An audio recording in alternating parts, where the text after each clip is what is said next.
अथ मन्युसूक्तं प्रारम्भः।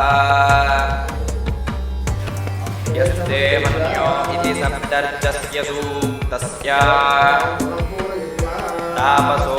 मन्युऋषिः मन्युर्देवता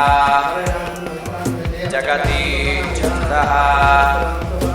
द्वितीये सप्तमे च त्रिष्टुः त्वया मन्यो इति सप्तर्षस्य सूक्तस्य तापसो मन्युऋषिः मन्युर्देवता अद्यास्तिस्रस्त्रिष्टुभः ततश्च तस्रो जगत्यः मन्युर्देवता प्रसादसिद्ध्यर्थे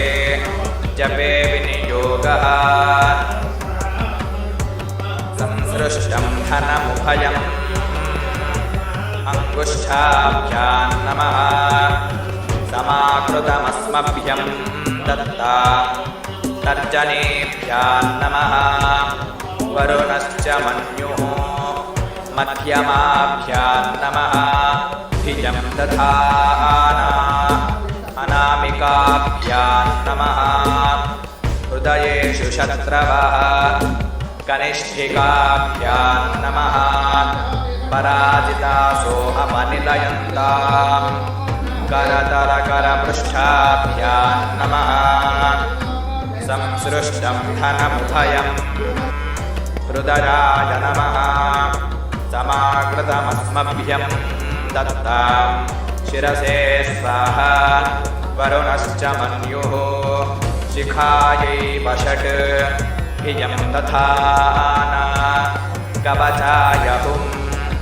हृदयेषु शत्रवः नेत्रत्रयाय वौषट् पराजितासो अपनिलयन्ताम् अस्त्राय भटु भूर्भुवः स्वरोमिति दिग्बन्धः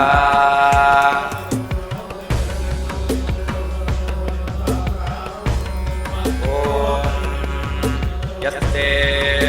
मन्यो विदद्वज्रसायकसः भोजः पुष्यति विश्वमानुषक् साह्यामदा समार्यं त्वया युजा सहस्कृतेन सहसा सहस्वता मन्युरिन्द्रो मन्युरेवासदेवो मन्युर्होता वरुणो जातवेदाः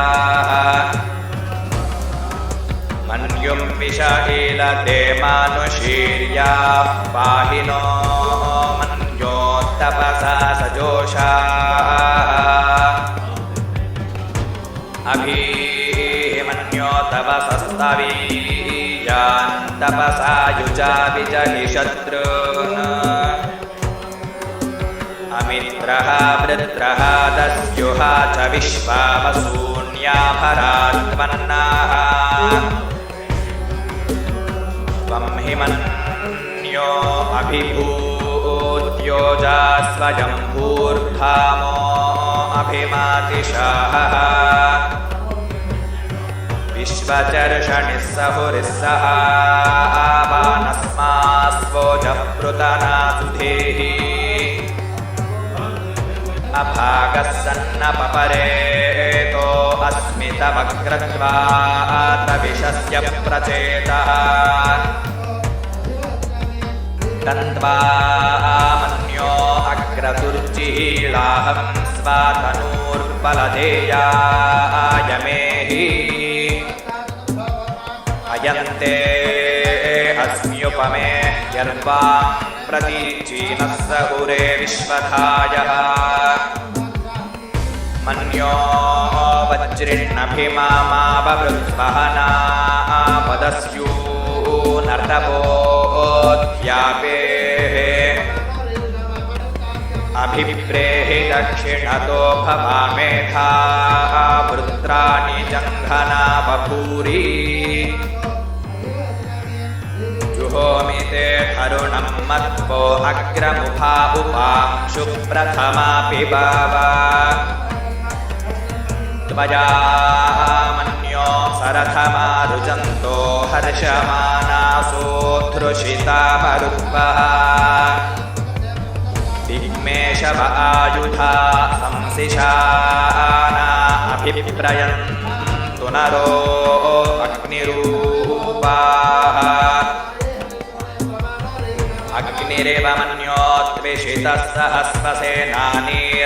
सहुरे भूत एधि हत्वा यशत्रून् विभजस्व वेदवोचो मिमानो विवृधो नुदस्व सहस्वमन्यो अभिमातिमस्मे रुजन् मृणन् प्रमृणन् प्रेहि शत्रून् उग्रन्ते पाजो नन्वारुरुद्रे वशीवशन्नयस एकजत्वम्